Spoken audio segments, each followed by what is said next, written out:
আমার কথা মোটামুটি শোনা যাচ্ছে নিশ্চয়ই? প্রত্যেকে শুনতে পাচ্ছ? হ্যাঁ স্যার। হ্যাঁ ঠিক স্যার আছে, শুনতে পাচ্ছি। চলো। তাহলে আজকে আমরা একটা বিশেষ ইম্পর্টেন্ট টপিক পড়বো। আচ্ছা, মোটামুটি জিএস সম্বন্ধে তোমাদের ধারণাটা একটু দেখি। জিএস এ কিন্তু আমাদের 100 মার্কস থাকে, তোমরা জানো। সেখানে ডেসক্রিপটিভ কোশ্চেন লিখতে হয় হচ্ছে তোমার 3টে, যার মধ্যে একটাতে থাকে 20 মার্কস, বাকি দুটোতে থাকে 15 15 30।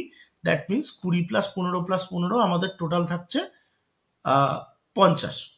ওয়্যারাজ আমাদের যে হচ্ছে অবজেক্টিভ যে পোর্শনটা, তাতে থাকে 25টা কোশ্চেন 2 নাম্বার করে। ঠিক আছে, এটা কম বেশি আমরা সবাই জানি। তো ব্যাপারটা হচ্ছে এটাই যে ওই যে 20 + 15 + 15 এই যে যে জায়গাটা, অর্থাৎ মানে ডেসক্রিপটিভের জায়গাটা, এটা কিন্তু আমাদেরকে খুব ভালোভাবে লিখতে হবে। ঠিক আছে, এবং এখানে টপিক কমন পাওয়ারও কিন্তু একটা যথেষ্ট ইম্পর্টেন্স রয়েছে। মানে তুমি যদি দেখো যে পরীক্ষা হলে গিয়ে যে তোমাকে যে 5টা বা 6টা টপিক লিখতে দেওয়া হয়েছে, সেখানে তুমি প্রথমেই 3খানা টপিক পারছো, বা মোটামুটি দুটো টপিক তোমার কমন এসে গেছে, একটা 20 একটা 15, তখন তোমার কনফিডেন্স যেভাবে একদম 7 পৌঁছে যাবে না, সেখান থেকে তোমার পরীক্ষাটা ইজিলি ভালো হয়ে যাবে। কিন্তু তুমি যদি পরীক্ষা হলেই ঢুকে প্রথম 5টা কোশ্চেনের মধ্যে দেখতে পাও একটাও কিছু কমন পাওনি, ঠিক আছে, এবং গালে হাত দিয়ে বসে আছো, ঠিক আছে, তাহলে কিন্তু মানে অঙ্ক 50-এ 50 করলেও দেখবে কোথাও গিয়ে একটা তোমার ল্যাক অফ মোটিভেশন কাজ করবে। ঠিক আছে, তা আমরা চাইবো জিকে ডেসক্রিপটিভ অবজেক্টিভ পার্টটা তো ছেড়ে দাও, তোমরা অনেকগুলো কোশ্চেনই পারবে। জিকে অবজেক্টিভ তোমাদের প্র্যাকটিসের মধ্যে রয়েছে, এমসিকিউ ফরম্যাটে কোশ্চেন, সরি এমসিকিউ, মানে পড়তে পড়তে তোমাদের মানে ওই জায়গাগুলো অনেকটা রেডি হয়ে রয়েছে অবজেক্টিভ পোর্শনে। যেমন ধরো আমি তোমাকে বললাম যে তোমাকে যদি এরকম জিজ্ঞেস করা হয় যে ইস্ট কলকাতা ওয়েটল্যান্ডস কবে রামসার হচ্ছে তোমার ইয়ে পেয়েছিল, ট্যাগ পেয়েছিল, ঠিক আছে, বা তোমাকে যদি ধরো বলা হয় যে ভারতবর্ষের সর্ববৃহৎ হচ্ছে তোমার ন্যাশনাল পার্ক কোনটা, ঠিক আছে, তো এই ধরনের যদি তোমার কোশ্চেনগুলো দেওয়া হয়, তাহলে এগুলো তোমরা কম বেশি পারবে, বিকজ তোমরা এমসিকিউ পারপাসে এই জিনিসগুলো কম বেশি রেডি করেছো। কিন্তু ডেসক্রিপটিভের যে পোর্শন, ধরো তোমাকে এরকম ভাবে লিখতে দিল যে ওয়ান নেশন ওয়ান ইলেকশন, এই বিলটা যে সম্প্রতি পার্লামেন্টে পাস হলো, তার মেরিট এবং ডিমেরিট সম্বন্ধে লেখো। এটা যদি তুমি কম্প্রিহেন্সিভলি টপিকটা ভালো করে না জানো, তাহলে কিন্তু ভাই পরীক্ষা হলে নামানো খুব চাপ আছে। ঠিক আছে, তাহলে আমাকে ডেসক্রিপটিভ মানে পড়তে গেলে আমাকে দেখতে হবে ডেসক্রিপটিভে কিরকম কোশ্চেন আসছে। মোটামুটি লাস্ট 2018 এবং 2019 যদি আমরা কোশ্চেন তুলি, আমরা দেখতে পাবো কন্টেম্পোরারি যে সমস্ত বার্নিং ইস্যুস চারদিকে চলছে, সেইগুলো নিয়ে কিন্তু আমাদের কোশ্চেনগুলো আসছে। তো এবার সেই ধরনের কোশ্চেনের মধ্যে 2018 সালে যেরকম একটা কোশ্চেন এসেছিল, যেমন ধরো H1B ভিসা, তখন কিন্তু খুব ট্রেন্ডিং এ ছিল H1B ভিসা। তারপর ধরো একবার এসেছিল 2019-এর যে মিসেলিনিয়াস মেন্সের যে পেপার এসেছিল, সেখানে ছিল আয়ুষ্মান ভারতের স্যালিয়েন্ট ফিচার্স গুলো লেখো এবং তার মেরিট ডিমেরিট এরকম লেখো। তো মানে আমার বলার বক্তব্য এটাই যে যে ইয়ারের যেটা ট্রেন্ডিং টপিক, সেই ইয়ারে সেই টপিকের ওপর কিন্তু আমাদেরকে কিন্তু তৈরি করে যেতে হবে লেখা। তো এরকমই 2018 সালেও একটা তোমাদের প্রশ্ন এসেছিল, আমি তোমাদেরকে একটু স্ক্রিনটা শেয়ার করে দেখিয়ে দিই ভাই।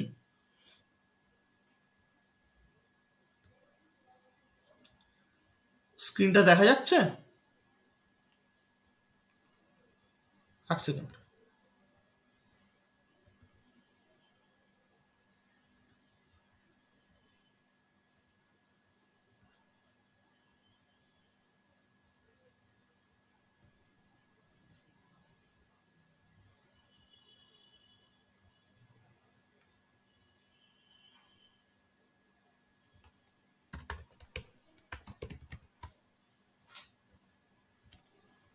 দু 2018 পেপারটা আমরা দেখবো। হ্যাঁ, একটু দেখে নাও। মানে আমি কেন এটার অবতারণা করছি তার একটা কারণ রয়েছে, মানে তাহলেই তুমি আজকের ক্লাসের রেলিভেন্সটা বুঝতে পারবে, নাহলে তুমি বুঝতে পারবে না যে মানে অ্যাকচুয়ালি কি ধরনের মোডে আমরা পড়াবো এবং আগামী যে আমরা যে তোমাদেরকে এতটা ভরসা দিচ্ছি বা তোমরা আমাদের ওপর কেন ভরসা করবে, সেই জিনিসটা মানে কেন করবে সেটা আমি দেখাবো।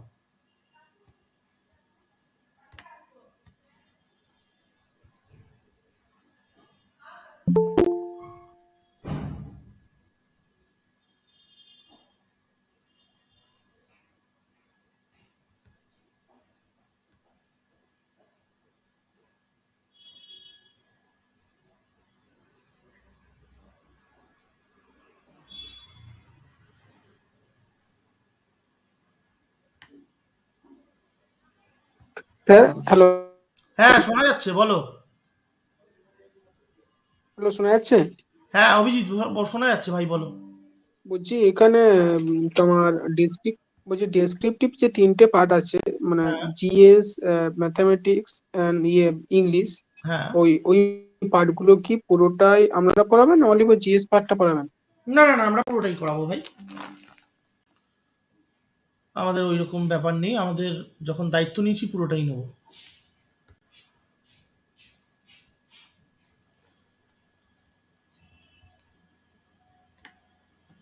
শুভদীপ, এটা বাকিদেরও কিন্তু একটু বলে দাও। মানে আমরা কিন্তু এরকম করব না যে মানে স্যার স্যার ইংলিশেরটা ইংলিশেরটা কবে আছে? শুভদীপ একটুখানি ওদেরকে বলে দাও না ভাই। হ্যাঁ স্যার, কে কি বলছে একটু বলো।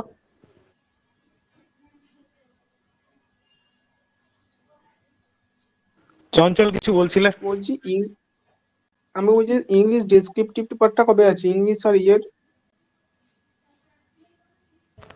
তুমি কি কোনো গ্রুপে জয়েন আছো আমাদের? আহ, আছি।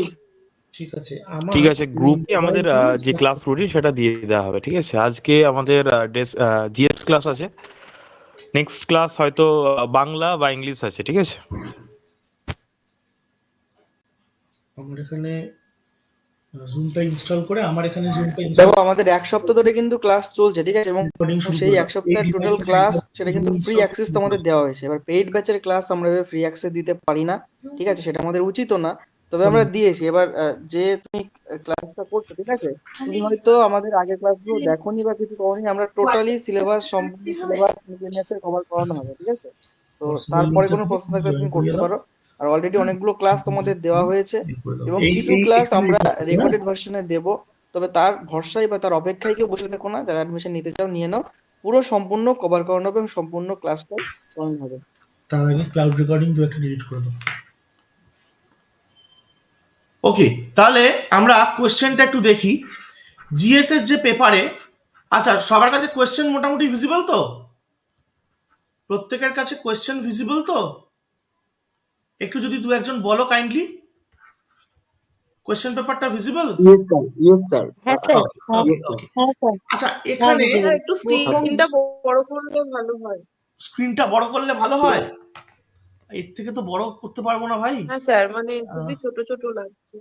আচ্ছা, তারা দেখছি। হ্যালো হ্যালো, আচ্ছা, আমি শুনতে পাচ্ছ বলতে আমার কথা? আমি বলে দিচ্ছি, আমি বলে হ্যালো, দিচ্ছি, স্ক্রিন বড় করা লাগবে না, তোমরা স্ক্রিনে ক্লিক করে জুম করো, পরিষ্কার দেখতে পাবে।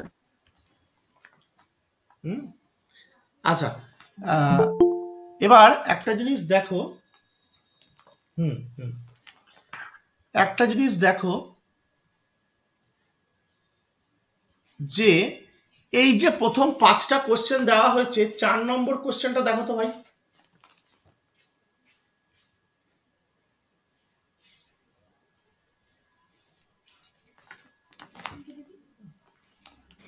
যারা মানে দেখতে ছোট লাগছে, ঠিক আছে, লেখাগুলো যেভাবে তোমরা ভিডিওকে জুম করো না, সেই রকম ভাবে জুম আউট করো, দেখবে জুম করো, জুম ইন করো, দেখবে মানে সেগুলো বড় হয়ে যাবে। ঠিক আছে, দেখো এখানে যে হ্যাঁ স্যার, কোশ্চেনটা হয়েছে। দেওয়া হয়েছে, ঠিক আছে, আমি ওদের জন্য একটু না হয় জুম করে দিচ্ছি, অসুবিধা নেই। আচ্ছা, এখানে 4 নম্বর কোশ্চেনটা দেখা যাচ্ছে। হ্যাঁ দেখা যাচ্ছে sir. Write the salient features of the national digital telecommunications policy announced in 2018। আচ্ছা, টেলিকমিউনিকেশন পলিসি 2018তে যেরকম একটা ধরো আমাদের অ্যানাউন্স হয়েছিল, ঠিক আছে। তার পাশাপাশি কিন্তু আমাদের 2023 অর্থাৎ গত অর্থবর্ষেও কিন্তু আমাদের অ্যানাউন্স করা হয়েছে, ঠিক আছে। এই ওই ঘরে গিয়ে করাও, ওই ঘরে গিয়ে করাও, প্রতীক স্যারকে ওই ঘরে গিয়ে জয়েন করাও, ওই ঘরে গিয়ে জয়েন করাও, এখানে যেন কথা না হয়। এবং এই যে ন্যাশনাল টেলিকমিউনিকেশন পলিসি 2018 সালে যেরকম ইম্পর্টেন্ট, সেই রকম 2023 বা 24-এ বর্তমানেও কিন্তু সেরকম ইম্পর্টেন্ট। এবং 2023 সালে যে টেলিকমিউনিকেশন পলিসি আমাদের হচ্ছে স্টার্ট হয়েছে, সেখানে কিন্তু বেশ কিছু ইম্পর্টেন্ট চেঞ্জেস আনা হয়েছে এবং সেই রিগার্ডিংই কিন্তু আজকে তোমাদের আমি ক্লাসটা করাবো।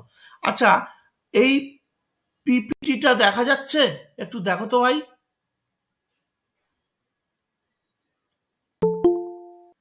দেখা যাচ্ছে স্যার।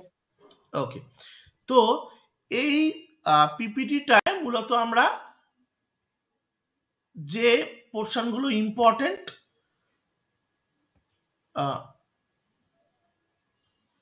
প্রভিশনস যেগুলো এবার ঘোষণা করা হয়েছে, অ্যালং উইথ দ্যাট যেগুলো হচ্ছে তোমার merits and demerits of the act, সেটা কিন্তু আমরা এখানে আলোচনা করব, ঠিক আছে।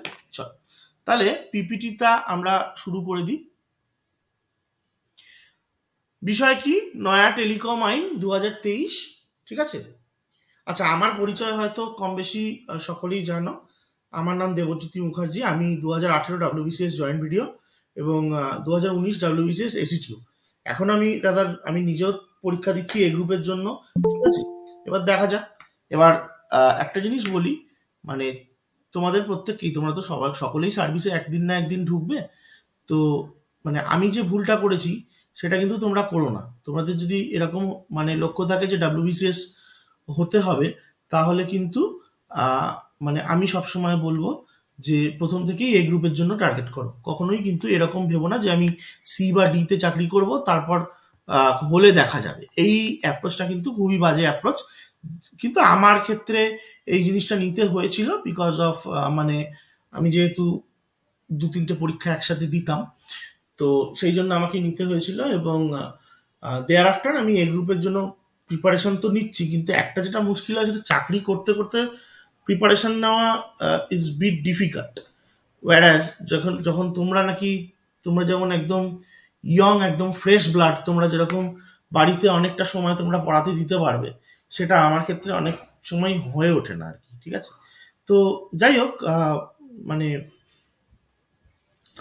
আমি চেষ্টা করব মানে যতটা পারা যায়। হ্যাঁ, এখানে রেকর্ডিং মানে করার ক্লাসগুলো ডিলিট করার অপশন কোথায়? তোমার কিছু করতে হবে না, তুমি হবে না রেকর্ডিং। না কেন? বলছে তো ক্লাউড স্টোরেজ ফুল।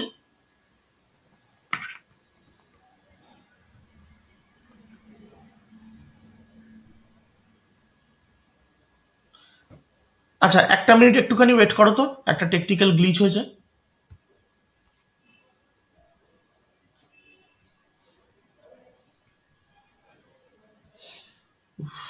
কি অবস্থা, এখানে অপশন কোথায় ডিলিট করার? দাঁড়াও রে ভাই, ওটা গেল কোথায়?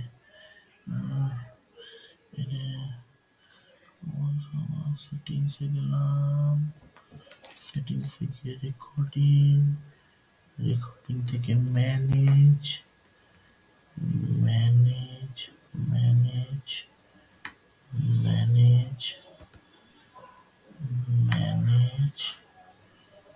ওকে, ম্যাথ ক্লাস একটা ক্লাস ডিলিট করো তো।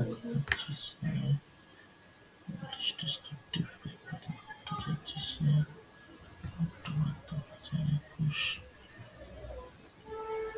আচ্ছা,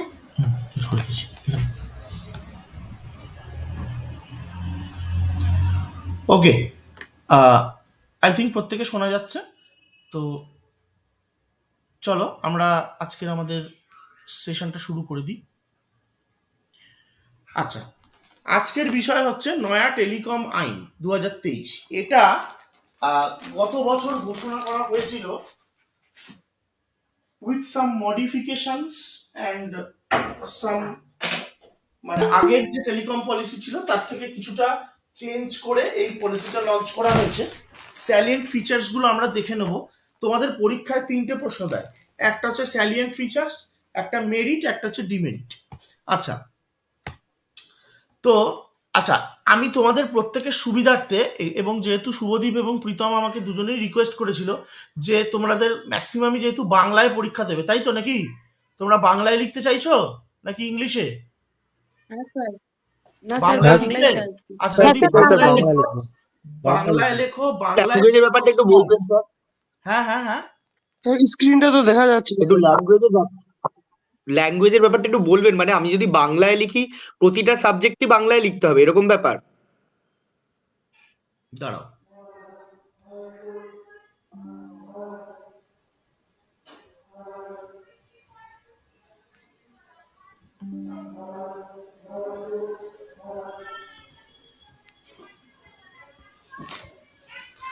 হ্যাঁ, কি বলছিল বলো?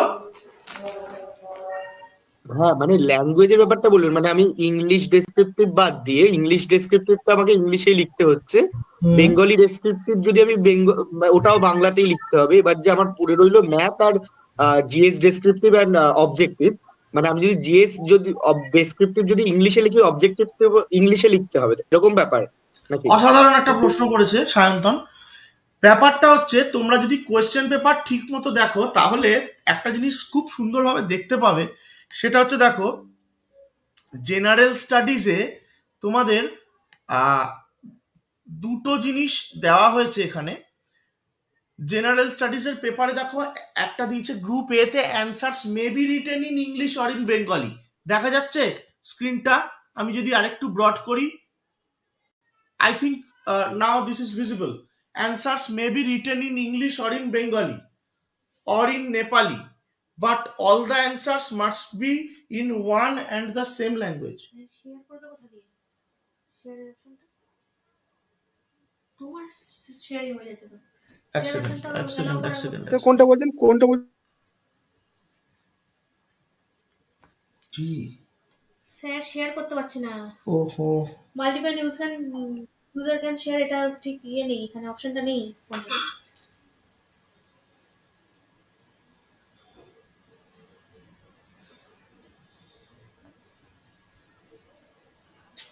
স্যার একটু বলো, মুখে বলো যে আমি করছি এটা। একটু ভয়েসে বলো।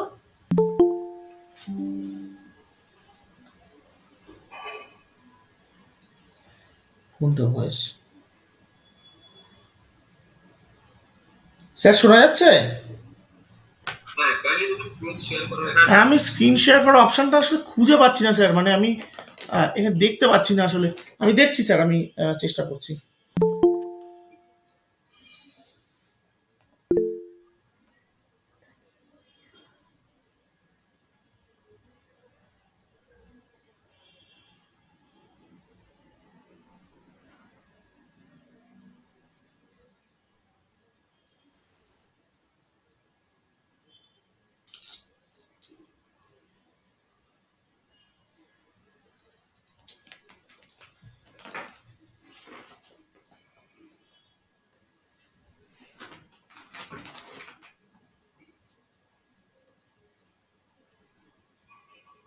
একটু বলো, 15 মিনিট বাদে জয়েন করতে স্যার, তো বলো। আমি একটু স্ক্রিনটা শেয়ারটা দেখে নাও দেও। কল আসছে, তুমি যাও, আমি দেখে নিচ্ছি। তুমি এটা মন্ডলের কল।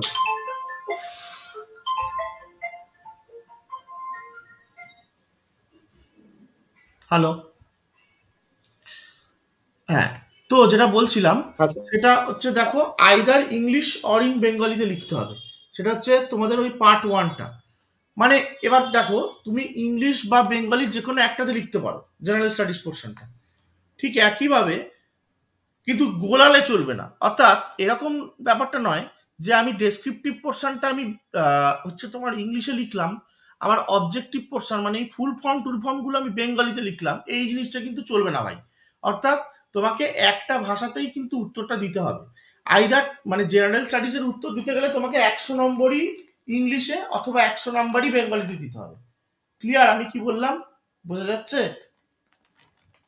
হ্যালো স্যার, বলছি অ্যাব্রিভিয়েশন যেগুলো থাকবে সেইগুলো আমাদেরকে বাংলাতে লিখলে মানে বাংলা লিখতে হবে ওগুলো সব না, বানান এবার করে? এবার এবার এবার আমি একটা কথা বলছি, খুব ভালো একটা প্রশ্ন করেছে।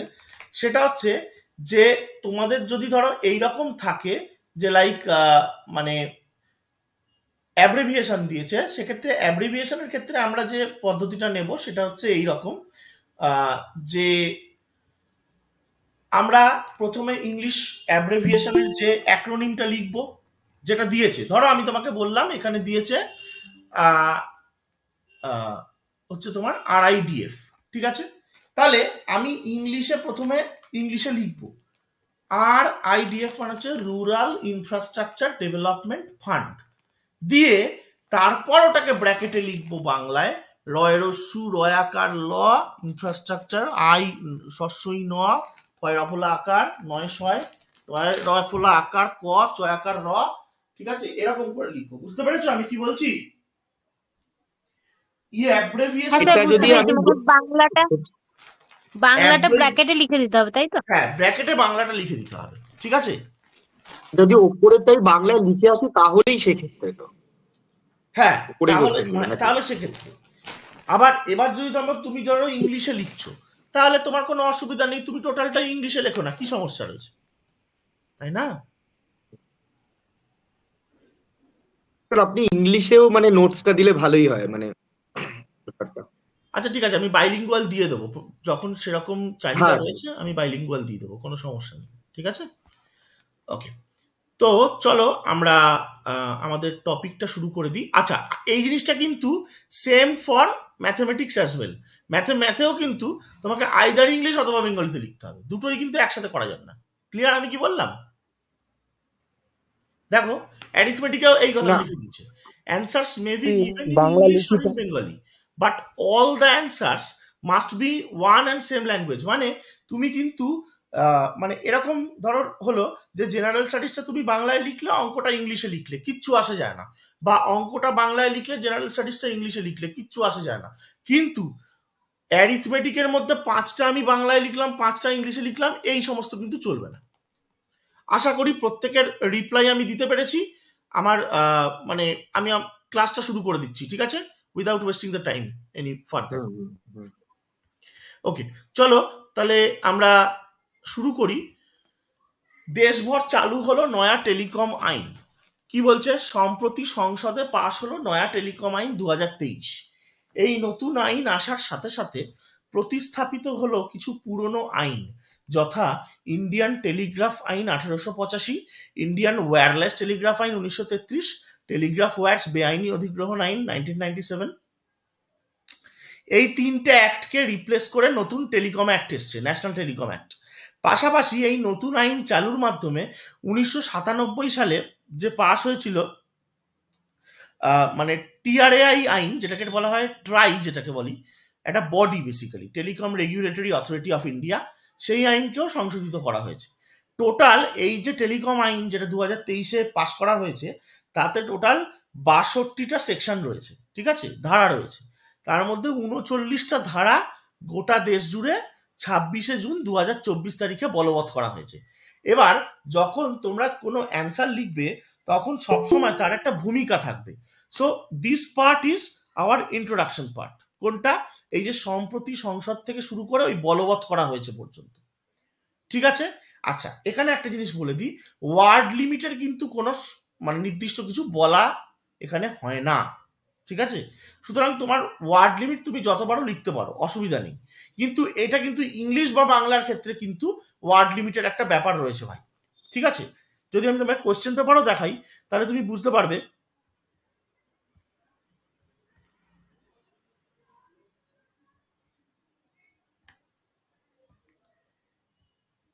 এই দেখো, এখানে কিন্তু ওয়ার্ড লিমিটের কোনো ব্যাপার নেই, ঠিক আছে? কোনো ওয়ার্ড লিমিটের ব্যাপার নেই। সো তুমি যতটা পারো লিখতে পারবে, কোনো মানে সেই বিষয়ে তোমার একদম খুলি ছুট দেওয়া রয়েছে। Salient features of the law বা অফ দ্য অ্যাক্ট। এই আইনের মূল বৈশিষ্ট্যগুলো কি কি? প্রথম হচ্ছে পরিভাষা। পরিভাষা মানে হচ্ছে ডেফিনিশন। এই নতুন আইনে আইনের বিস্তার এবং পরিধি, যতটা রেঞ্জ, সেটা পরিষ্কারভাবে বলে দেওয়া হয়েছে। হোয়াটসঅ্যাপ, সিগন্যাল, টেলিগ্রাম এগুলোর মতো যে বিভিন্ন যে ইন্টারনেট নির্ভর যেগুলো মেসেজিং অ্যাপ, এর মাধ্যমে পাঠানো মেসেজ বা বার্তা এবং তৎসহ এনক্রিপ্টেড মেসেজ, যেটা ওটিটি প্ল্যাটফর্ম বাদ দিয়ে এই আইনের পরিধির মধ্যে রয়েছে। অর্থাৎ হোয়াটসঅ্যাপ, সিগন্যাল, টেলিগ্রাম এই সমস্ত গুলোর কিন্তু একদম এক্সপ্লিসিট ডেফিনিশন দেওয়া রয়েছে। মানে কি হয়, যে কোনো একটা আইন যখন তোমরা ধরো পড়বে তখন দেখবে একটা আইনের শুরুতে না একটা গ্লসারি থাকে এবং সেখানে ডেফিনিশন গুলো দেওয়া থাকে যে এই আইনের মধ্যে ফার্দার যদি আমি এই টার্মটা বলি তার মানে এই টার্মটা এই এই জিনিসকে ইন্ডিকেট করবে, এটাকে বলে ডেফিনিশন আইনের, ঠিক আছে। এবং তোমরা হয়তো আগামী দিনে যে সার্ভিসেই ঢুকবে না কেন, কেউ কোঅপারেটিভে যাবে, কেউ লেবার সার্ভিসে যাবে, কেউ এমপ্লয়মেন্ট সার্ভিসে যাবে, কেউ ফুড অ্যান্ড সাপ্লাইতে যাবে, কেউ হয়তো ইউথ অ্যান্ড স্পোর্টস অ্যাফেয়ার্সে যাবে, কেউ হয়তো ইন্সপেক্টর বিসিডব্লিউতে যাবে, ঠিক আছে। যেখানেই যাও না কেন মিসলেনিয়াস পরীক্ষার মাধ্যমে বা ডাব্লিউবিসিএস পরীক্ষার মাধ্যমে বা যে পরীক্ষার মাধ্যমেই যাও না কেন, পশ্চিমবঙ্গ সরকারের যে কোনো দপ্তরে তুমি যখন কাজ করতে যাবে, প্রত্যেকটা দপ্তরেরই নিজস্ব একটা রুল আছে এবং তার একটা অ্যাক্ট আছে, ঠিক আছে। এই অ্যাক্টটা যে কোনো জায়গার অ্যাক্ট যখন তুমি পড়তে যাবে তখন দেখবে তার এই আইনটার কিছু একটা গ্লসারি থাকবে শুরুতে, তাকে কিছু ডেফিনিশন থাকবে। এই ডেফিনিশনে মানে আগে যে টেলিকম আইন ছিল সেইখানে এই সমস্ত হোয়াটসঅ্যাপ, টেলিগ্রাম এইসব জিনিসগুলোকে না পরিষ্কারভাবে বলা ছিল না, তার ফলে মানে স্ক্যাম হতো, সমস্যা হতো, অপরাধীরা পার পেয়ে যেত গোল গোল ঘুরিয়ে ঘুরিয়ে কথা বলে। কিন্তু এখন কিন্তু এই জিনিসটা চলবে না, ঠিক আছে। এটা হচ্ছে প্রথম কথা। দ্বিতীয় যে ব্যাপার সেটা হচ্ছে ওই যে তিনটে আইনকে রিপ্লেস করলো। তুমি দেখো ইন্ডিয়ান টেলিগ্রাফ আইন, তোমরা জানো যে 1885 এই যে সময়কার কথা বলা হচ্ছে বা 1933 সময় টেলিগ্রাফ চলতো সারা ভারত জুড়ে, সারা বিশ্ব জুড়ে। তখন কিন্তু মোবাইলের এই রমরমা ছিল না বা তখন মোবাইল আবিষ্কারও হয়নি, ঠিক আছে। আমি কি বললাম বোঝা গেল? হ্যাঁ স্যার। তো সেই জন্যই তাহলে এটা যেহেতু এজ ওল্ড অ্যাক্ট, তাহলে আমাকে এটাকে তো রিপ্লেস করতেই হবে, তাই নয় কি? সেই জন্য এটা করা হলো এবং নতুন আইনে এই জিনিসগুলো বলে দেওয়া দরকার, সেই জন্য বলে দিল। এরপরের পরেরটা দেখো, মার্গাধিকার কাঠামো যেটাকে বলছে ROW ফ্রেমওয়ার্ক, মানে যেটার পুরো যদি তুমি কথাটা দেখো সেটা হবে রোড অফ সরি হচ্ছে তোমার সামথিং আর অফ ওয়ে, ঠিক আছে। প্রবাবলি ROWটা হচ্ছে তোমার, দাঁড়াও এক সেকেন্ড,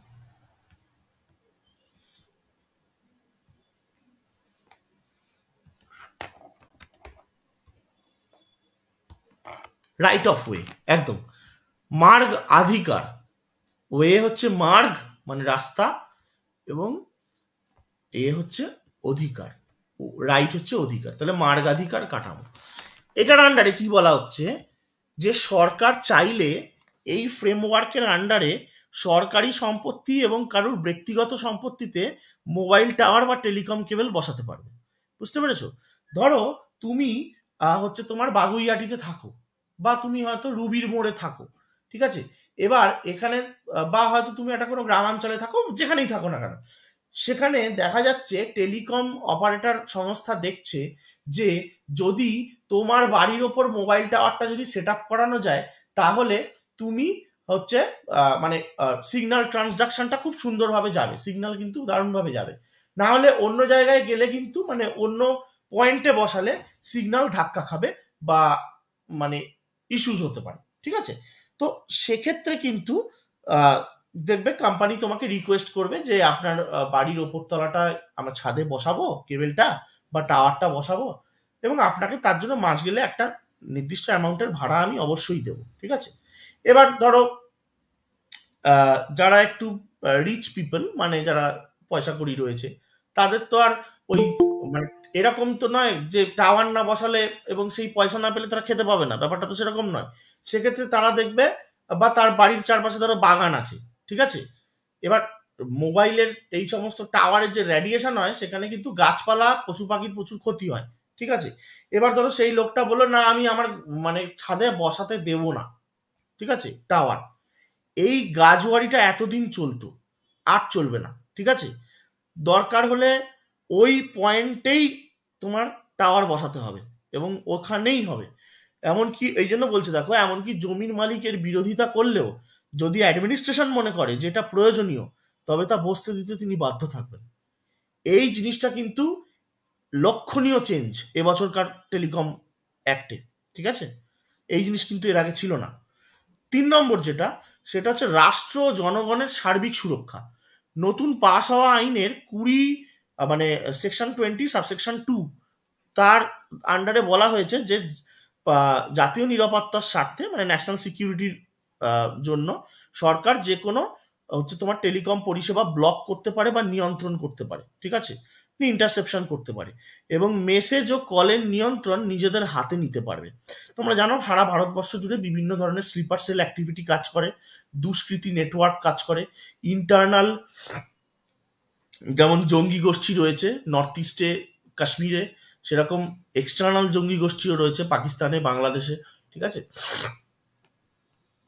এছাড়া চাইনিজ অ্যাগ্রেশনের সমস্যা রয়েছে, তামিলনাড়ু অঞ্চলে হ্যাঁ সমস্যা রয়েছে।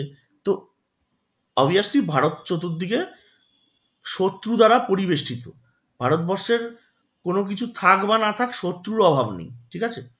তো সেখানে দাঁড়িয়ে ভারতকে কিন্তু তার এই মানে টেলিকম সিকিউরিটির পার্টটাও কিন্তু খুব ভালোভাবে দেখতে হবে, না হলে কিন্তু জিনিসটা অন্যরকম জায়গায় চলে যেতে পারে এবং দেশের সিকিউরিটি বিঘ্নিত হতে পারে।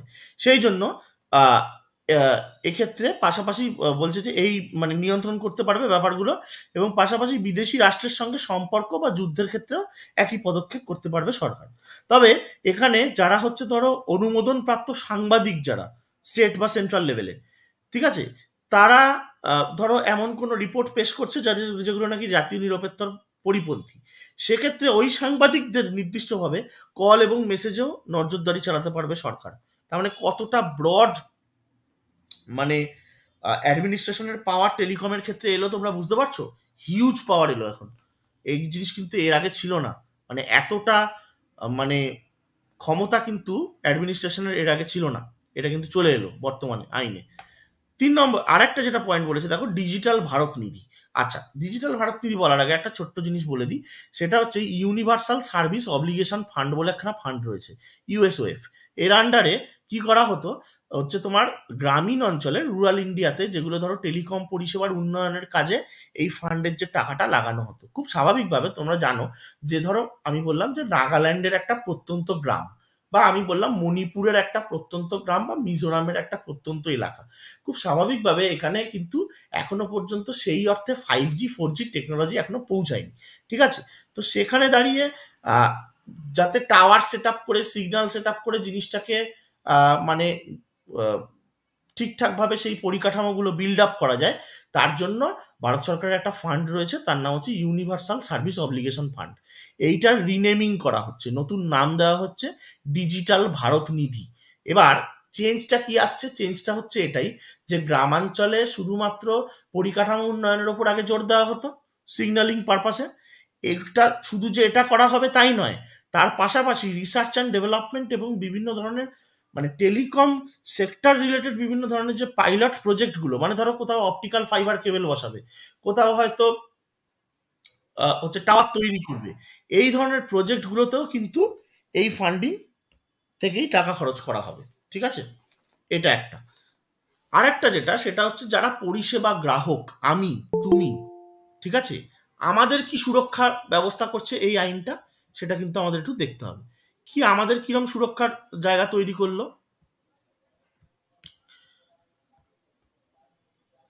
বলছে যে নয়া আইনে কোনো সাধারণ নাগরিক সর্বাধিক 9টি সিম কার্ড নথিভুক্ত করতে পারবে। তবে জম্মু কাশ্মীর এবং কেউ কিছু বলছো? ঠিক আছে, না না স্ক্রিনটা অফ ছিল, ঠিক আছে এসে। হ্যাঁ হ্যাঁ হ্যাঁ কিছু বলছিলে? না স্যার ঠিক আছে, ঠিক আছে। কন্টিনিউ। আচ্ছা, তো তবে জম্মু কাশ্মীর এবং উত্তর পূর্ব রাজ্যগুলির জন্য নিয়ম একটু আলাদা, সেখানকার বাসিন্দারা প্রত্যেকে সর্বাধিক 6টি করে সিম নিতে পারবেন, ঠিক আছে। এবার ধরো আমি কলকাতার মানুষ, আমি খুব বেশি হলে আমার নিজের নামে আমার হচ্ছে তোমার ক্রেডেনশিয়ালস দিয়ে আমি আমার নামে 9টা সিম নিতে পারবো, 9-এর বেশি সিম কিন্তু ভাই আমি নিতে পারবো না আমার নামে, ঠিক আছে। এটা এক। এবার সাধারণ মানুষের তো 9টা সিম দরকার হয় না, 2টো সিম বা একটা সিমেই কাজ চলে যায়, ঠিক আছে। এবার যারা মানে ধরো মানে হচ্ছে তোমার উগ্রবাদী কাজ করানোর সাথে যুক্ত, হ্যাঁ, বা যাদেরকে হচ্ছে তোমার সিকিউরিটি পারপাসে হচ্ছে 5-6টা সিম মেনটেন করতে হয়, সেই সংখ্যাটা কিন্তু 9-এর বেশি যাবে না। এবং যেহেতু উত্তর পূর্ব বা নর্থ ইস্টের ক্ষেত্রে এবং জম্মু কাশ্মীরের ক্ষেত্রে আমাদের এই টেরোরিজম অ্যাক্টিভিটি রিলেটেড যে থ্রেট রয়েছে, ওখানে কিন্তু এই সংখ্যাটা 9ও নয়, এটা 6-এর বেশি তুমি সিম নিতে পারবে না কেউ, ঠিক আছে। যদি তুমি এটাকে উল্লঙ্ঘন করো বা লঙ্ঘন করো, তাহলে প্রথমবার 50,000 টাকা জরিমানা হবে। দ্বিতীয়বার যদি তুমি লঙ্ঘন করো, তাহলে কিন্তু ওই 50,000টা বেড়ে 2 লক্ষ টাকা পর্যন্ত হতে পারে। এছাড়া দেখবে অনেকেই কি করে, নাম ঠিকানা ভারিয়ে সিম কার্ড নেয়। আমি কোনো একজন অপারেটরের কাছে গেলাম, বললাম এই আমি বললাম আমার হচ্ছে তোমার ক্রেডেনশিয়াল দিলাম, আমার ভোটার কার্ড মানে একটা ভোটার কার্ড দিলাম, যেটা নাকি অ্যাকচুয়ালি আমার ভোটার কার্ডই নয়, ঠিক আছে। তো টেলিকম অপারেটর বললো যে এটা তো আপনার ভোটার কার্ডই নয়, আমি আপনাকে কেন সিম ইস্যু করবো। তখন আমি বললাম যে কোনো অসুবিধা নেই, আমি তোমাকে 5,000 টাকা দিচ্ছি বা কিছু পয়সা দিচ্ছি, তুমি আমার নামে সিমটা ইস্যু করে দাও। এই জিনিস চলে কি চলে না? চলে তো, চলে কি চলে না? চলে তো। তাহলে হ্যাঁ স্যার। তার মানে কি, কারণ নাম ভারিয়ে সিম কার্ড নেওয়া হলো, অথবা কাউকে প্রতারিত করে বা নথি জাল করে সিম কার্ড নেওয়া হলো, সেক্ষেত্রেও কিন্তু কড়া শাস্তি রয়েছে। 3 বছরের জেল এবং বা অথবা মানে দুটোই হতে পারে বা একটা যে কোনো হতে পারে, সেটা হচ্ছে 50 লক্ষ টাকা পর্যন্ত জরিমানা। ইভেন এই যে আমাদের যেগুলো যেভাবে কমার্শিয়াল যে সমস্ত মেসেজগুলো আসে না, হ্যাঁ, এই যে যেমন ধরো VK.TPNS দিয়ে হয়তো দেখালো অমুক নামে লোন নিতে হবে, এরকম স্প্যাম মেসেজ আসে, তো দেখবে সবারই হ্যাঁ স্যার। আসে। এই হ্যাঁ স্যার মেসেজের পাঠানোর সাথে যদি কোনো টেলিকম সংস্থা যুক্ত থাকে, মানে জিও আছে, ভোডা আছে, এরা যদি যুক্ত থাকে, তাহলে তাদের কিন্তু 2 লাখ পর্যন্ত জরিমানা হতে পারে।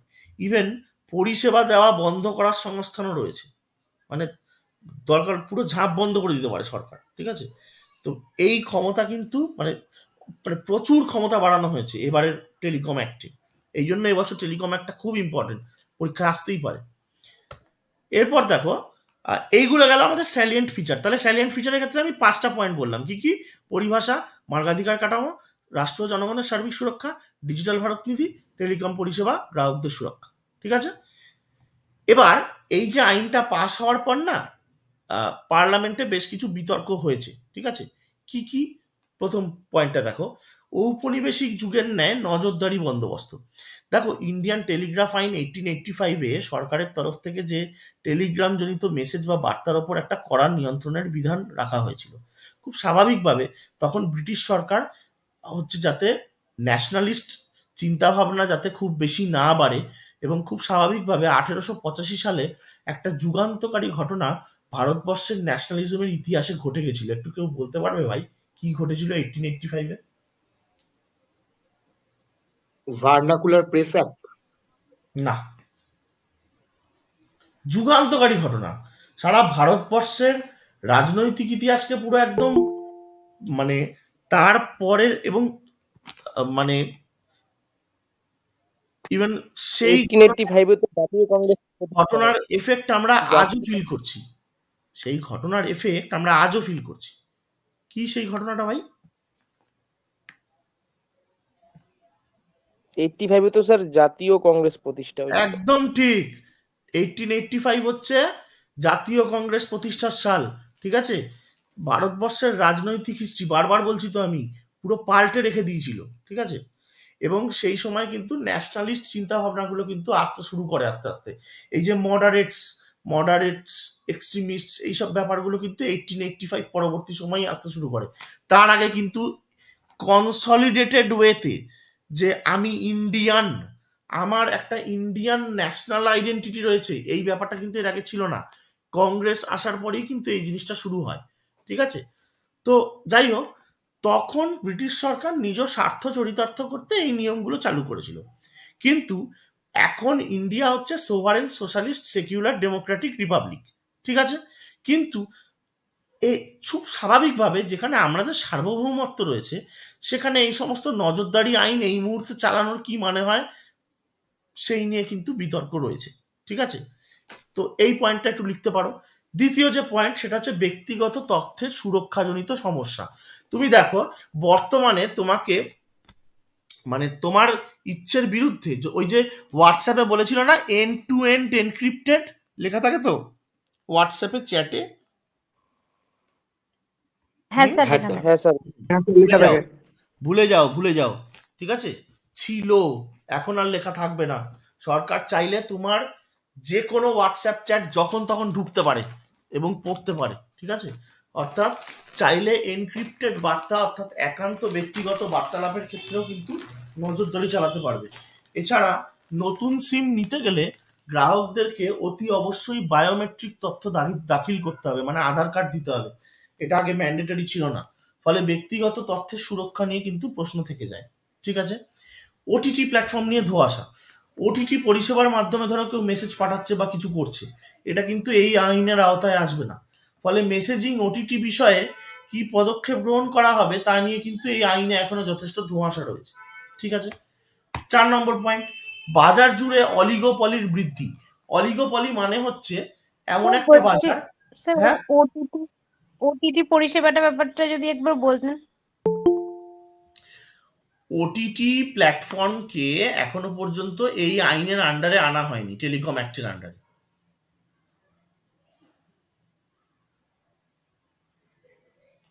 বুঝতে পেরেছো? হ্যাঁ স্যার, আমি বলছিলাম এই ওটিটি পরিষেবাটা কি, মানে এটা ব্যাপারটা যদি একটু বলতেন। হ্যাঁ, ওটিটি পরিষেবার মাধ্যমেও মানে ওটিটি সার্ভিসের মাধ্যমেও কিন্তু মেসেজিং সিস্টেম রয়েছে, বুঝতে পেরেছো? আচ্ছা আচ্ছা। সেই মেসেজিংকে কিন্তু মানে কিভাবে আটকানো হবে বা কি তার ক্ষেত্রে ব্যবস্থা নেওয়া হবে সেই বিষয়ে কিন্তু এখনো পর্যন্ত মানে একদম কম্প্রিহেন্সিভ কোনো কিছু কথা এই আইনের আন্ডারে কিন্তু বলা হয়নি, ঠিক আছে। এই জিনিসটা কিন্তু রয়েছে। এরপর যেটা দেখো, বাজার জুড়ে অলিগোপলির বৃদ্ধি। ইংলিশে অলিগোপলি শব্দটার অর্থ হলো এমন একটা বাজার যেখানে নাকি প্রতিযোগিতা অল্প কয়েকজন বিক্রেতা বা উৎপাদকের মধ্যে সীমাবদ্ধ থাকে, ঠিক আছে। আচ্ছা, মনোপলি মানে কি? একচেটিয়া, একচেটিয়া। একাই রাজা। আচ্ছা, ভারতবর্ষের এমন একটা সংস্থার নাম করো তো যেখানে নাকি মনোপলি বিজনেস করে তারা। জিও রিলায়েন্স। হ্যাঁ, জিও রিলায়েন্স না,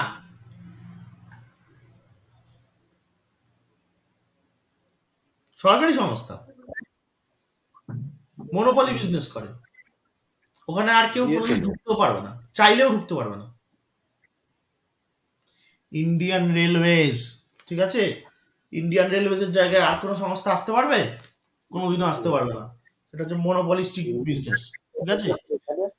হ্যাঁ, এখন যে পিপিপি মডেল হয়ে গেছে, সেটা পিপিপি মডেল হয়েছে, IRCTC K to some extent share দেওয়া হয়েছে, ঠিক আছে। কিন্তু রেল যদি চায় সেই পিপিপি মডেল থেকে বেরিয়ে আসতে 5 মিনিট লাগবে রেলের, বুঝতে পেরেছো? প্রাইভেটাইজেশন তো দিকে এগোচ্ছে, কিন্তু মানে দেখো ব্যাপারটা বোঝো, রেলের মতন বড় প্লেয়ার, ঠিক আছে। আমি তোমাকে বলছি সারা ভারতবর্ষের যতগুলো স্টেশন থেকে শুরু করে যত পরিষেবা রেলের, তার কত পার্সেন্ট তুমি প্রাইভেটাইজেশন হয়েছে এখনো পর্যন্ত তুমি বলো পুরোপুরি? আমাকে ডেটা দেখতে হবে। বন্দে ভারত যে পুরো সেক্টরটা, এটা তো প্রাইভেটাইজেশন। কোনটা? বন্দে ভারত পুরোটা? বন্দে ভারত মানে বন্দে ভারতে তুমি বলছো ইন্ডিয়ান রেলওয়েজ এর কোনো স্টেক নেই? না থাকবে কেন, কিন্তু এটা তো প্রাইভেট মতো। তেজাস এক্সপ্রেস মোস্ট প্রবাবলি এইগুলো তো প্রাইভেট। প্রাইভেট কি?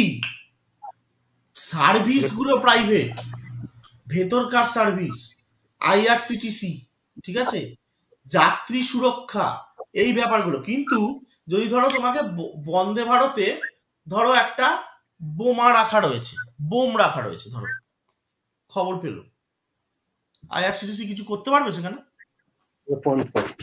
আরপিএফ কেই দৌড়াতে হবে, তাই না? হ্যালো, হ্যাঁ হ্যাঁ সেক্ষেত্রে কিন্তু রেলওয়ে প্রোটেকশন ফোর্সকেই দৌড়াতে হবে, ঠিক আছে?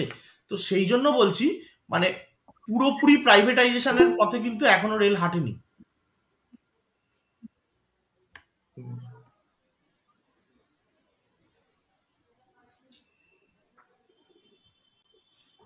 এই যে লোকজন মাঝে মধ্যে বলে না, বিক্রি হয়ে গেল, সব বিক্রি হয়ে গেল, মানে ব্যাপারটা কিন্তু এতটাও ইজি নয়, ঠিক আছে?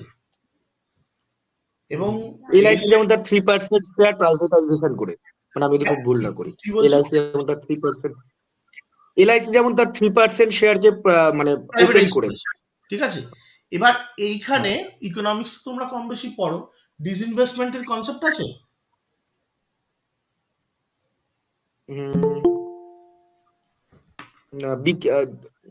হ্যাঁ বলুন স্যার। হ্যাঁ, ডিসেন্ট্রালাইজেশন হচ্ছে বিকেন্দ্রীকরণ। আমি ডিসেন্ট্রালাইজেশনে যাচ্ছি না, আমি হ্যাঁ বলছি হ্যাঁ ডিসইনভেস্টমেন্ট, না ঠিক আছে? এখানেও কিন্তু তাই, ডিসইনভেস্টমেন্ট মানেও কিন্তু শেয়ার বিক্রি করা, ঠিক আছে? ওইখান থেকেও কিন্তু আমাদের পাবলিক প্রাইভেট পার্টনারশিপ মডেলের ব্যাপারগুলো আসে। জিনিসটা একবার দেখে নাও, হোয়াট ইজ ডিসইনভেস্টমেন্ট।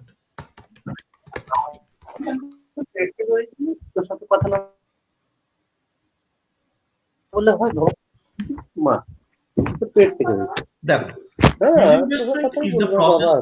আচ্ছা, কেউ একটু মাইকটা বন্ধ করবে? কারোর একটু অন আছে, বলো মিউট করে দিতে। তাপস একটু ভাই মাইকটা একটু বন্ধ করো। দেখো, disinvestment is the process of a government or company selling or liquidating its assets and can also be referred to as divestment or divestiture. The government makes disinvestment to reduce its fiscal burden, bridge revenue shortfalls, or collect cash for specific objectives. ঠিক আছে? এই ডিসইনভেস্টমেন্টও কিন্তু প্রাইভেটের হাতে কিছুটা share ছাড়া, হ্যাঁ, বা এই বিষয়গুলো রয়েছে। কিন্তু গভর্নমেন্ট কোনো এন্টিটি মানে এখনো পর্যন্ত এমন প্রাইভেটাইজও হয়নি ভাই, যে মানে হচ্ছে পুরোপুরি নিয়ন্ত্রণটা গভর্নমেন্টের হাত থেকে চলে গেছে। ব্যাপারটা কিন্তু একদমই সেরকম নয়। ইন্ডিয়ান রেলওয়েজ কিন্তু কখনোই সেই পথে হাঁটবে না, তার কতগুলো কারণ রয়েছে। তুমি একটা নিজে জিনিস ভাবো, আজকে যদি মুকেশ আম্বানি একটা স্টেশন ধরো কিনে নিল, আমি বলছি কথার কথা, হাওড়া স্টেশন, তুমি হাওড়া থেকে সাঁতরাগাছি 5 টাকা ভাড়া দিয়ে যাও, তাই তো? যাও তো? হাওড়া থেকে মেদিনীপুর 130 টাকা ভাড়া দিয়ে যাও। প্রাইভেট প্লেয়াররা ঢুকলে কি হবে ভাবতে পারছো? স্টেশনে ঢুকতে গেলে তোমাকে 100 টাকা পয়সা দিয়ে ঢুকতে হবে, বাকি ট্রেনে চড়ার ভাড়া তো সবচেয়ে বড় পার্থক্য দিল্লি মেট্রো আর কলকাতা মেট্রো। দিল্লি মেট্রো আর কলকাতা মেট্রোর পার্থক্যতেই বোঝা যায়। হ্যাঁ একদম। কলকাতা মেট্রোতে তুমি দেখো, যেহেতু এটা একটা রেলওয়ে জোন এবং একদম ডিরেক্ট রেলওয়ের আন্ডারে রয়েছে, সেখানে ফেয়ার কত? 15 টাকা। আমি নিউ গড়িয়া থেকে দমদম যাই হচ্ছে 25 টাকায়, ঠিক আছে? এখনো পর্যন্ত কলকাতা মেট্রোতে, হ্যাঁ একমাত্র কলকাতা মেট্রো হচ্ছে ভারতবর্ষের একমাত্র মেট্রো যেখানে 5 টাকারও টিকিট আছে, ঠিক আছে? তুমি দিল্লি, মুম্বাই, ব্যাঙ্গালোরে যাও দেখি, 5 টাকার টিকিট দেখাও দেখি, কোনোদিন পাবে না, ঠিক আছে? কস্ট অফ লিভিং কলকাতাতে অনেক কম। দিল্লি, মুম্বাই গেলে না মাথা খারাপ হয়ে যাবে, কি লেভেলের ওখানে মানে কস্ট অফ লিভিং।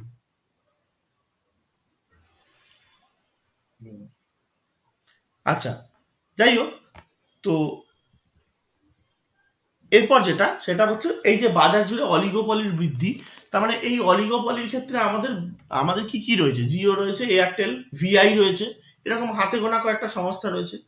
তাছাড়া টেলিকম কোম্পানিগুলোর মধ্যে স্পেকট্রাম যেগুলো আসছে, ধরো 5G স্পেকট্রাম আসবে, 6G স্পেকট্রাম আসবে, এই স্পেকট্রামগুলো না লাইসেন্স কিনতে হয়, ঠিক আছে?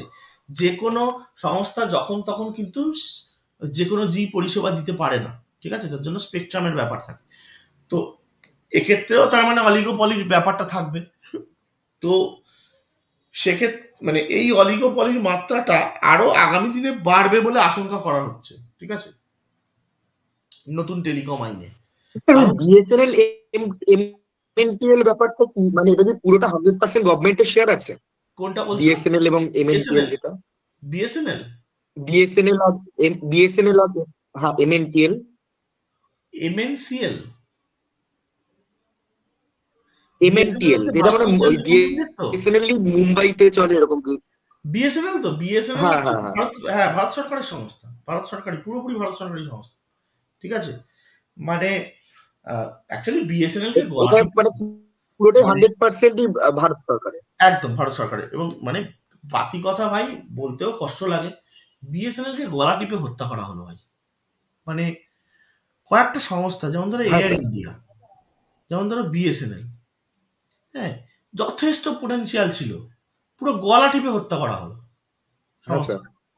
সময়ের সাথে হ্যাঁ সাথে স্যার, নিজেকে পাল্টাতে পারলো না, সেই ইনভেস্টমেন্ট সরকার করলো না সেটা, পাল্টায় দিল না। হ্যাঁ, বা হ্যাঁ এগোতে দিল না জিনিসটাকে। বিএসএনএল এর মানে হুম, কম পোটেনশিয়াল ছিল, মানে 2003-4 অব্দি মানে মারাত্মক। মারাত্মক লেভেলের ইয়ে হয়েছে। ইভেন তুমি বলো না হাচ, মানে বর্তমানে যেটা ভোডা, আগে ছিল হাচ, ঠিক আছে।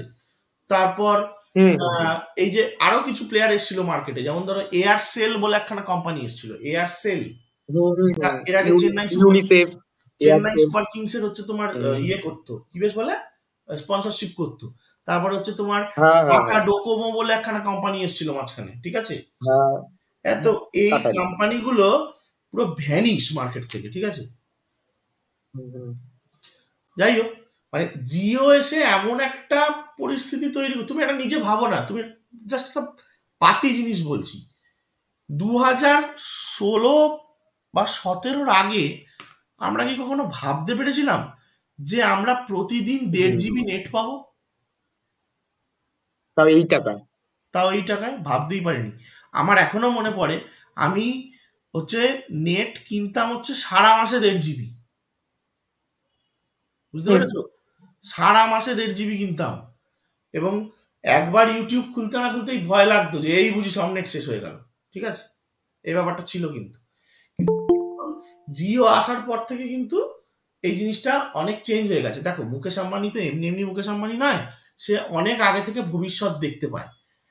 তিনি 2006 বা 7 যখন নাকি আমেরিকা বা ওয়েস্টার্ন কান্ট্রি যেগুলো, সেগুলোতে 5Gর মোটামুটি ভালো রমরমা শুরু হয়ে গেছে, তখন বিদেশের মার্কেট থেকে উনি কিন্তু ইজিলি বুঝতে পেরেছিলেন যে ইন্ডিয়াতে এই জিনিসটা আসতে চলেছে আগামী দিনে। এবং সেই জন্য উনি কি করলেন, পুরো সারা ভারত জুড়ে বিভিন্ন জায়গায় জায়গায় প্রচুর অর্থ ঢেলে অপটিক্যাল ফাইবার বসাতে শুরু করলেন, ঠিক আছে। মোটা মোটা কেবল অপটিক্যাল ফাইবার, ইভেন এই যে আজকে তুমি 1.5 জিবি ডেটা পাচ্ছ উইদাউট ইন্টারাপশন, ঠিক আছে। আহ, এই জিনিস কিন্তু এর আগের যদি ইনফ্রাস্ট্রাকচার বা 2003 বা 4 ইনফ্রাস্ট্রাকচারে তুমি কিন্তু এই জিনিস পেতে না, কারণ অপটিক্যাল ফাইবারের মানে এই লেভেলের ডেভেলপমেন্ট কিন্তু তখন আসেনি, যেটা নাকি জিওর টাইমে এসছে। এবং তারপর থেকে তুমি দেখো না, তুমি জিনিসটা লক্ষ্য করো, 2017 পরবর্তী সময় আজকের দিনে বেঙ্গল বলো, প্রতিটা ঘরে ঘরে ইউটিউবার, তাই না? তুমি 2006-7 সালে এইসব জিনিস কল্পনা করতে পারতে? তাই না? তো ব্যাপার চেঞ্জ হচ্ছে, তো সময়ের সাথে সাথে তো চেঞ্জ হচ্ছে। সেই জন্য সরকারের তো নিয়ন্ত্রণটাকে তো আরো কড়া করতে হবে টেলিকম সংস্থাগুলোর ওপর, সেই জন্যই এই আইনটা, তাই না? ঠিক আছে, চলো এরপর দেখো ভিন্ন উদ্দেশ্যে তহবিলের ব্যবহার, ইউএসওএফ, ইউনিভার্সাল সার্ভিস অব্লিগেশন ফান্ড। এই তহবিলটা এর আগে কি হতো, শুধুমাত্র গ্রামীণ অঞ্চলে টেলিকম পরিষেবা উন্নয়নের কাজে ব্যবহার করা হতো। কিন্তু এই যে ডিজিটাল ভারত নিধিতে এই ইউএসওএফ এর যে তহবিলটা, এর পাশাপাশি গবেষণা এবং বিকাশ, মানে যেটা বলছিলাম আমি, research and development and pilot প্রজেক্টেও এর টাকা খরচ করা হবে। তার মানে যেখানে 100% টাকাটা রুরাল টেলিকম ইনফ্রাস্ট্রাকচার ডেভেলপমেন্টে যেত, সেটা কিছুটা তো হলে তো মার খাবে, তাই না? তো সেইটা নিয়েও কিন্তু একটা বিতর্ক দানা বেঁধেছে। তো তোমাদের যদি প্রবলেম বা ডিমেরিটস অফ দ্য অ্যাক্ট বলে, এই 5টা পয়েন্ট কিন্তু লিখতে হবে। এই যে ঔপনিবেশিক যুগের ন্যায় নজরদারি বন্দোবস্ত, ব্যক্তিগত তথ্যের সুরক্ষাজনিত সমস্যা, ওটিটি নিয়ে ধোঁয়াশা, বাজার জুড়ে অলিগোপলির বৃদ্ধি, আর ভিন্ন উদ্দেশ্যে তহবিলের ব্যবহার। তবে কিছু সুবিধাও রয়েছে, মেরিটস কি কি রয়েছে, যেমন এই যে নতুন নতুন যে সমস্ত মানে সংযোগ প্রযুক্তি, কমিউনিকেশন টেকনোলজির ক্ষেত্রে নতুন নতুন যে সমস্ত জায়গা, যেমন ধরো voice call, messaging, video call, industry 4.0 এগুলোকে কিন্তু মানে এই আইনের আওতায় রাখা হয়েছে এবং এগুলো কিন্তু মানে এই আইনটা কিন্তু এই সমস্ত ফিচারগুলোকে আরো বলস্টার করবে আগামী দিনে। আচ্ছা, বলস্টার শব্দটার অর্থ কি ভাই? স্ট্রেনদেন করা। একদম। আচ্ছা, বলস্টারের একটা সিনোনিম বলি, ইমপেটাস। ইমপেটাস মানে কি? কোনো কিছুকে গতি প্রদান করা, তাই তো? হ্যাঁ, টু প্রোভাইড ইমপেটাস টু সামথিং। আচ্ছা, আমি কিন্তু বিভিন্ন সাবজেক্ট যখন ধরো তোমাদেরকে পড়াবো, মানে আমি জিকে পড়াই, ম্যাথ করাই, বাংলা পড়াই, আমি কিন্তু মাঝে মধ্যে দু একটা ইংলিশ ওয়ার্ড ইউজ করব, একটু তোমাদেরকে কষ্ট করে খাতায় একটু টুকে নিতে হবে বা মাথায় একটু গেঁথে নিতে হবে। সমস্যা নেই তো তাতে, এতে তোমাদেরই লাভ, ভালো হবে। ঠিক আছে? পরে তোমরা ইউজ করতে পারবে ওয়ার্ডগুলো। যাই হোক, তো এটা একটা রয়েছে। এবং আরেকটা যেটা দেখো, অনুসন্ধান এবং বিকাশ, ওই যে বললাম রিসার্চ অ্যান্ড ডেভেলপমেন্টের ওপর হিউজ জোর দেওয়া হচ্ছে, ঠিক আছে? এটা রয়েছে। আইনের ব্যাপক ক্ষেত্রাধিকার সারা ভারতবর্ষ জুড়ে লাগু করা হয়েছে এবং সব থেকে গুরুত্বপূর্ণ হচ্ছে ইন্ডিয়ার বাইরে থেকে যদি কোনো ব্যক্তি এই আইনের বিরোধী কোনো কাজ করে, তিনিও কিন্তু যথোপযুক্ত শাস্তি পাবেন, ঠিক আছে? এই আইনের ক্ষেত্রটা কিন্তু ইন্টারন্যাশনাল, মানে আউট অফ ইন্ডিয়াও কিন্তু জিনিসটাকে প্রসার করার চেষ্টা করা হচ্ছে এবং গভর্নমেন্ট কিন্তু বিভিন্ন দেশের সাথে কথা বলে সেটা চেষ্টা করছে। আর সেটা হচ্ছে প্রকৃত গ্রাহকদের অগ্রাধিকার। দেখো, নতুন সিম নেওয়ার ক্ষেত্রে বায়োমেট্রিক পরিচিতি বা আধার দাখিল করা অত্যাবশ্যক। এতে ভুয়ো গ্রাহকের সংখ্যা কমবে এবং রাদার এখন এই আইনের আন্ডারে একটা খুব ইম্পর্টেন্ট প্রতিবিধান যেটা চালু করা হয়েছে, সেটা হচ্ছে যে প্রত্যেকটা টেলিকম কোম্পানিকে ম্যান্ডেটরিলি যেটা করতে হবে সেটা হচ্ছে ডু নট ডিস্টার্বের একটা রেজিস্টার তৈরি করতে হবে। সেই রেজিস্টারটা খাতায় তৈরি না, ডিজিটাল রেজিস্টার তৈরি করতে হবে। যদি না করে বা ঠিক মতো যদি সেটা মেনটেনেন্স না হয়, তাহলে কিন্তু তার এগেনস্টে পেনাল্টি হবে, ঠিক আছে? তো তার ফলে কি, যারা আমি তুমি বা আমরা যেরকম কি, আমরা একদম ন্যাচারাল ভারতীয় গ্রাহক আমরা, ঠিক আছে? আমি আমার এয়ারটেলের সিম আছে, তোমার কাছে ভোডার সিম আছে, হচ্ছে তোমার অমুকের কাছে হচ্ছে তোমার জিওর সিম আছে, যাই হোক। তো এই যে এবার বিভিন্ন টেলিকম এই সমস্ত কোম্পানিগুলো থেকে উল্টো পাল্টা স্প্যাম মেসেজ পাঠায়, ঠিক আছে? তো এক্ষেত্রে যদি ডু নট ডিস্টার্ব রেজিস্টার তারা মেনটেন না করে, ঠিক আছে, তাহলে কিন্তু তাদের এগেনস্টে পেনাল্টি হবে। খুব স্বাভাবিকভাবে তারা মেনটেন করবে এবং আমাদের ক্ষেত্রে স্প্যামের যে প্রবলেম, ভুল ভাল কল, ঠিক আছে, ফোন করে দেখছি সেই কোনখান থেকে লোন নিতে বলছে, এই করছে, এই সমস্ত জিনিসপত্রগুলো কমবে এবার, ঠিক আছে, বর্তমান টেলিকম আইনের আন্ডারে। তাহলে আমরা এখানে কি করলাম, মেরিটের আন্ডারে 4টে পয়েন্ট করলাম, ডিমেরিটের আন্ডারে 5টা পয়েন্ট করলাম, স্যালিয়েন্ট ফিচারের আন্ডারে 5টা পয়েন্ট করলাম, একটা ভূমিকা রাখলাম, ঠিক আছে? এবং লাস্টে তোমাদের নিজেদের মতন করে একটা উপসংহার রাখবে, যে নিজেদের মতো করে লিখে নেবে যে এই আইনের অবভিয়াসলি কিছু ভালো দিক রয়েছে এবং কিছু খারাপ দিকও রয়েছে, যেটা উপরে আলোচনা করা হলো। কিন্তু যদি জুডিশিয়াসলি ইউজ করা যায়, মানে যদি সম্পূর্ণ সচেতনতা, মানে গ্রাহকদের মধ্যে সচেতনতা বৃদ্ধি দেওয়া দরকার, ঠিক আছে, সেইটা যদি প্রপারভাবে মেনটেন করা যায়, তাহলে কিন্তু এই আইন আগামী দিনে ভারতবর্ষের টেলিকম ক্ষেত্রে একটা বিপ্লব ঘটাতে পারে, ঠিক আছে? এই বলে তুমি তোমার অ্যান্সারটা শেষ করবে। With that I am culminating my class of descriptive, ঠিক আছে? না স্যার, বলছি যদি আমাকে স্যালিয়েন্ট ফিচার্স দেয়, হ্যাঁ, সেক্ষেত্রে আমি মেরিট ডিমেরিট দুটোই কি তার মধ্যে রাখবো? না, নট নেসেসারি। তোমাকে যতটুকু বলবে ততটুকু। আমি কেন করে রাখছি তার কারণ হচ্ছে, দেখো, কোশ্চেন কোন অ্যাঙ্গেল থেকে আসবে তুমি জানো না ভাই, হ্যাঁ না? তো যখন জানো না, সেখানে কিন্তু আমাদেরকে যতটা পারি আমাদের কিন্তু এগিয়ে রাখতে হবে ব্যাপারটা, বুঝতে পেরেছো তো? হতেই পারে তুমি মেরিট ডিমেরিট পেলে। এবার ধরো 16তম ব্রিক সামিট বলেছে, তুমি 16তম ব্রিক সামিটে স্যালিয়েন্ট ফিচার করে গেছো, ও মা তোমাকে কাজান ডিক্লারেশন নিয়ে লিখতে দিয়েছে, তাই না? সুতরাং আমাকে পসিবল প্রত্যেকটা নোডে আমার হাত বাড়িয়ে রাখতে হবে, তবে কিন্তু আমার প্রিপারেশনটা হলিস্টিক হবে। আচ্ছা, হলিস্টিক মানে কি? কমপ্লিট, একদম হোলসাম, একদম একদম ঠিক, ঠিক আছে। তাহলে স্যার আমি বলছি অফ স্ক্রিনটা আরেকবার শেয়ার করবেন স্যার হ্যাঁ লাস্টে হ্যাঁ আমি স্ক্রিন শেয়ার লাস্টের করবো। আমার এই এক ইয়েটা ঘন্টার বেশি না মিটিং এখানে রেকর্ড করা যায় না, ঠিক আছে? আমি এই মিটিংটা অফ করছি, আর একটা নতুন আচ্ছা লিংক দিচ্ছি, তোমরা সেখানে জয়েন করো, ঠিক আছে? চলো অফ করলাম।